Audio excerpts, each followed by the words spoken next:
अस्सलामुअलैकुम, मैं हूं गज़ाला मिर्ज़ा। अपने इस चैनल पर जिसका नाम है मिर्ज़ा बेगम, आप सबका इस्तकबाल करती हूं।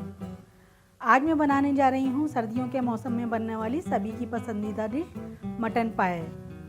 तो आइए देखते हैं कैसे बनते हैं और इसके लिए हमें किन किन चीज़ों की ज़रूरत है। मटन पाए 6, दही 100 ग्राम, लहसुन अदरक का पेस्ट 6 टेबलस्पून, 1 मीडियम साइज की प्याज का पेस्ट, 1 मीडियम साइज की प्याज बारीक स्लाइस की हुई, लाल मिर्च पाउडर 1 टेबलस्पून, गरम मसाला 1/2 टेबलस्पून, धनिया पाउडर 2 टेबलस्पून, हल्दी 1/2 टेबलस्पून, नमक अपने टेस्ट के हिसाब से। खड़े मसालों में लिया है 2 हरी इलायची, 1 छोटा टुकड़ा दालचीनी का, 1/2 टेबलस्पून काली मिर्च, 1 तेज पत्ता, 1/2 टेबलस्पून जीरा, 5 से 6 लौंग, 1 बड़ी इलायची।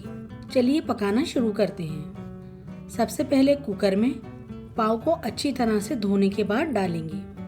फिर इसके अंदर सारे खड़े मसाले शामिल कर देंगे और इसमें स्लाइस की हुई प्याज भी डाल देंगे। फिर थोड़ा सा नमक डालेंगे। अब 3 से 4 टेबलस्पून के करीब लहसुन अदरक का पेस्ट भी इसमें शामिल कर देंगे और आखिर में हम इसमें पानी शामिल करेंगे। पानी इसमें 3 गिलास के करीब डालेंगे। फिर इसको ढक्कन लगाकर 2 सीटी आने तक हाई फ्लेम पर पकाएंगे। फिर लो फ्लेम पर 6 सीटी और लगा लेंगे। पाव को पकते हुए तकरीबन 40 मिनट हो चुके हैं। चलिए अब चेक कर लेते हैं। देखिए पाए बहुत अच्छी तरह से गल गए हैं। हड्डी पर से गोश्त हटने लगा है। इतना ही पाव को हमेशा गलाना चाहिए। अब पाव का मसाला तैयार करेंगे। इसके लिए पैन में देसी घी डालकर गरम करेंगे। फिर इसमें प्याज का पेस्ट शामिल करेंगे।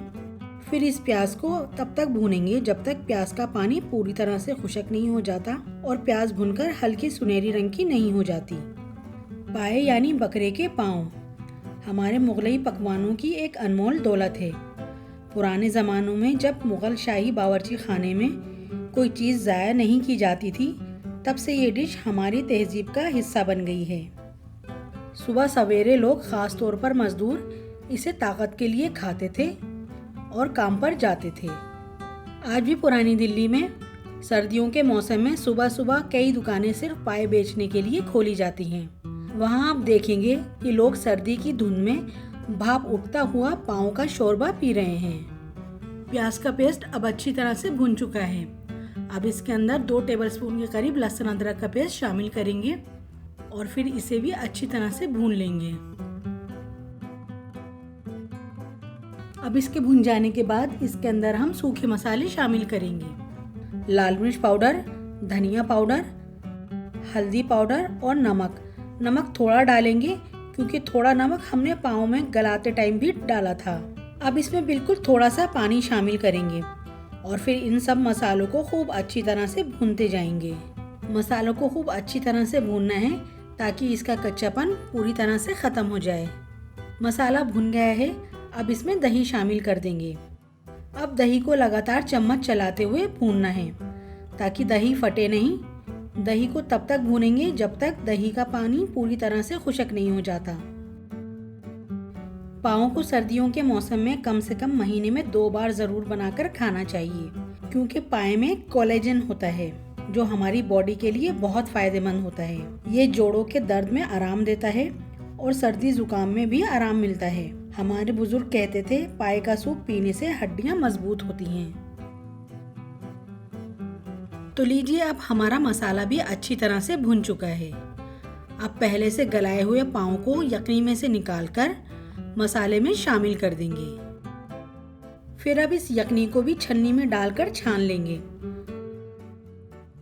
और इसे अब अलग रख लेंगे। और अब इन पाव की मसालों के साथ मिलाते हुए भुनाई करेंगे। भुनाई खूब अच्छी तरह से करनी है ताकि पाव में जो हींग होती है वो पूरी तरह से ख़त्म हो जाए। पाए अब अच्छी तरह से भुन गए हैं। अब इसमें पाव की यखनी शामिल कर देंगे। पाव का शोरबा इसी से बनेगा। आपको एक्स्ट्रा पानी डालने की ज़रूरत नहीं पड़ेगी। लेकिन अगर आपको शोरबा कम लगे तो आप थोड़ा और पानी शामिल कर सकते हैं।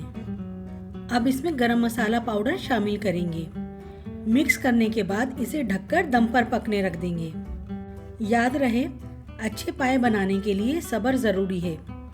जितनी देर आराम से दम पर इसे पकाएंगे उतने ही जायकेदार ये डिश बनकर तैयार होगी। अब आखिर में सर्व करने से पहले इसमें प्याज का भगार लगाना ज़रूरी है।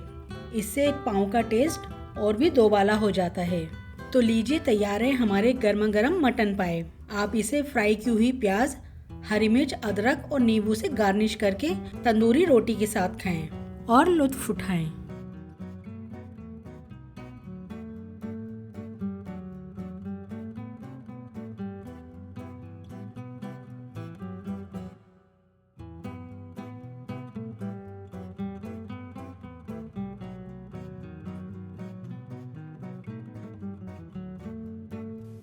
उम्मीद करती हूँ ये रेसिपी आपको पसंद आई होगी। ऐसी ही मज़ेदार रेसिपीज़ देखते रहने के लिए मेरे इस चैनल को लाइक, शेयर और सब्सक्राइब ज़रूर करें। शुक्रिया।